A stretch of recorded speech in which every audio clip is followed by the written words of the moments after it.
Livre 1, Samuel 5. Les Philistins avaient donc pris l'arche de Dieu. Ils la firent venir d'Eben-Ézer à Ashdod. Ils prirent l'arche de Dieu pour l'introduire dans la maison du dieu Dagon.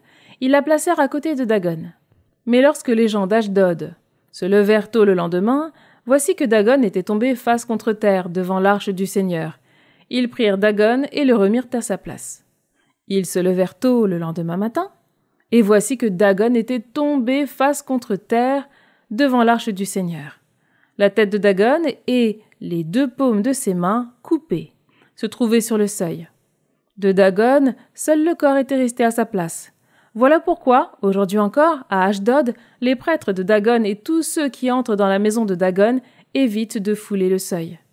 La main du Seigneur pesa lourdement sur les gens d'Ashdod. Il fit chez eux des ravages. Il frappa de tumeurs Ashdod et son territoire.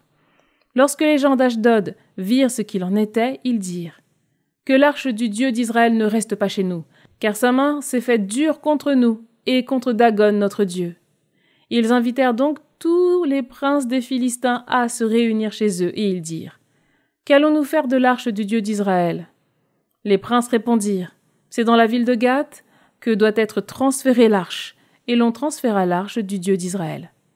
Or, après qu'on l'eut transférée, la main du Seigneur fut sur la ville, causant une très grande panique.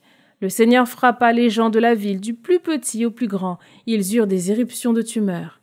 Ils envoyèrent l'arche de Dieu à Écron, mais dès que l'arche de Dieu y arriva, tous les gens d'Écron s'écrièrent « Ils ont transféré chez moi l'arche du Dieu d'Israël pour me faire mourir, moi et mon peuple. » Ils invitèrent tous les princes des Philistins à se réunir, et ils dirent « Renvoyez l'arche du Dieu d'Israël, qu'elle retourne à l'endroit où elle était, et qu'elle ne me fasse pas mourir, moi et mon peuple. » En effet, il y avait dans toute la ville une panique de mort.